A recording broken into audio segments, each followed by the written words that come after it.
Sound is actually quite a big difference. There's so often sound in performances, in music, and like a whole soundtrack to the movements that are happening. And I remember I was in the museum in Barcelona from the Foundation Jean Miro, and I was watching some of his drawings there for a while, and it's very silent. You can only hear like the people walking around and dive into the drawing.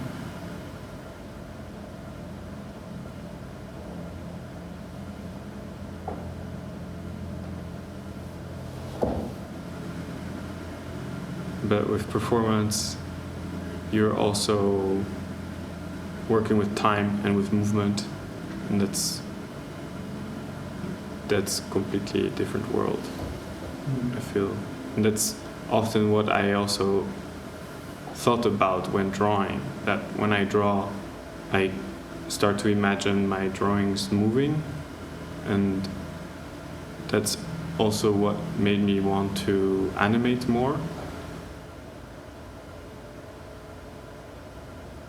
Like the way the trees are moving. I was looking at the light outside and the trees moving. That's the parallel that I draw when I'm watching the trees, because of their way of moving and how elegant it is and how unique and irreplaceable, unreproducible, like their movement is. Don't know if that makes sense. Sometimes I get sucked into working with my computer and working with the Arduino, and especially with this project, which initially didn't have so much technology involved, like mostly just my computer and then drawing on my computer. Like they're just tools, but I don't feel so connected to myself as much as I feel connected to myself when I'm drawing. And I feel like all of that is just to help whatever is happening on stage. And that's the most important thing, is what is happening on stage and what is being shared. What am I sharing by putting this, or like what am I drawing, what am I sharing, what am I trying to share? And sometimes I feel like when I'm working a lot with technology, I feel like really alone and disconnected.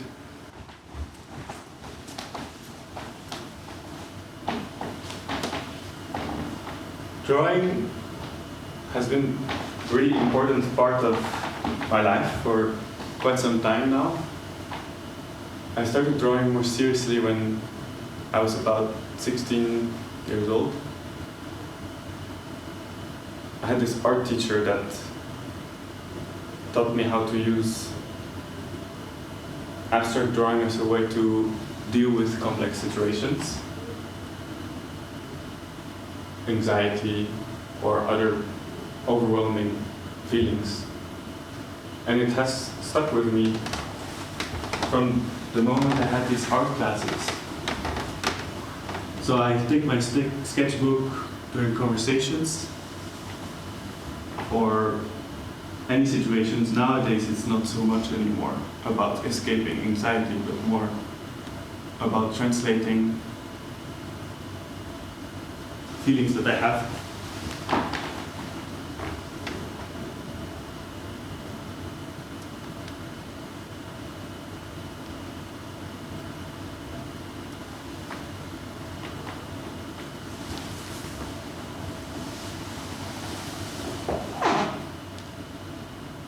But I can see the borders, I can still see my shadow somewhat, so I can still play around with the borders of the drawings and where the drawing starts and where my shadow starts.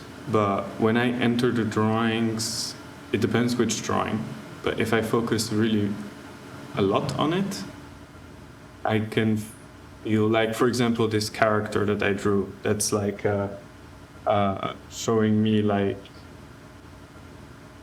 that's showing me support.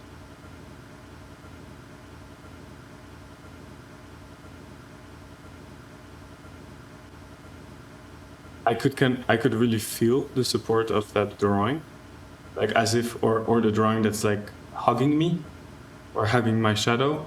I can feel their presence and how much they have helped me. And yeah, that's what I see when I enter them. Because drawing has been so important for me for a long time, and all of that, I can feel all of that when I enter the drawings. For circus artists, they are creating, and this is even different between circus and dance, like they're creating a specific acts or a specific language for themselves, and it's very specific to each artist. And when there's a director that then comes and puts different artists together, they keep their own voice mostly. So they are very good at a specific technique or a specific discipline, and then the director comes and uses what they already know. And it's not like with dance where they're being choreographed. And then to achieve that kind of specific voice, it takes a lot of time. And sometimes the sequences that people create, they don't necessarily have like a middle or an end, and then that suddenly comes like 6 years later, or like it's very slow. So once they come on stage, like they already have all these building blocks with them, and they're just putting them together.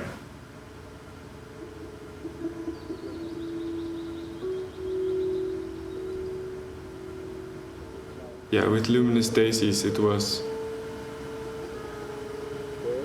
quite a central idea that, okay, we're in the public space, and it was quite fun with all the different,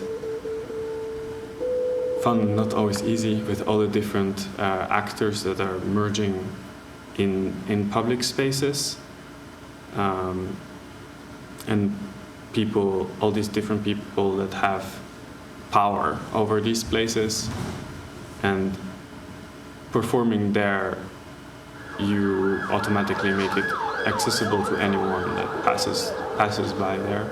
And I like that idea of trying to share these small poetic moments that might disrupt someone's routine or might change someone's point of view of that place. Yeah, with Luminous Daisies, it was nice. There was this person at some point that came back and told me that every time they walk by the train track, the performance we had in Prague was on a train track, old train track, that he sees the place differently. And it's something that I've heard also from people in Helsinki, that they go back to Suvilahti and they see that place differently now that they've seen the performance. And that's quite powerful, I think, that you can kind of give that to people. I think this links back to this idea that I see in this music genre of Maloya from La Réunion and this album from Cap Verde, where the people are like kind of creating a revolution by spreading their music and these rhythms and this joy, and I feel like that's quite powerful, how they are like trying to use that to spread like revolutionary ideas and like anti-fascist ideas, and how they were also repressed, and how it's funny that like the French state really tried to ban that. And it's kind of a similar situation now with free parties and rave parties in France, where they're like repressing them like with a lot of violence, because there's I think something quite powerful there, that the freedom, the amount of freedom that people have in these parties, and it's yeah, I don't know, the kind of red link between all these different things that I see is that these people are trying to make a change, but not necessarily by being down constantly, like criticizing, but by bringing joy. And yeah, for me, what stays important is, even though like there's these difficult moments with the code, and that's not the part that I find the most exciting, I still want to be excited, and I think that if I don't feel excited enough, probably it's a bad idea to continue. I don't know.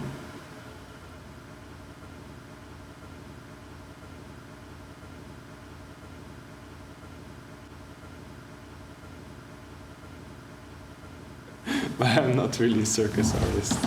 Yeah, I went to this circus meeting for a festival to potentially work or volunteer there, and everyone was part of the Helsinki circus circles, or Finnish circus circles, and everyone was like, "So, what's your discipline?" And I'm like, "I don't really do circus. I'm here because I applied with some project."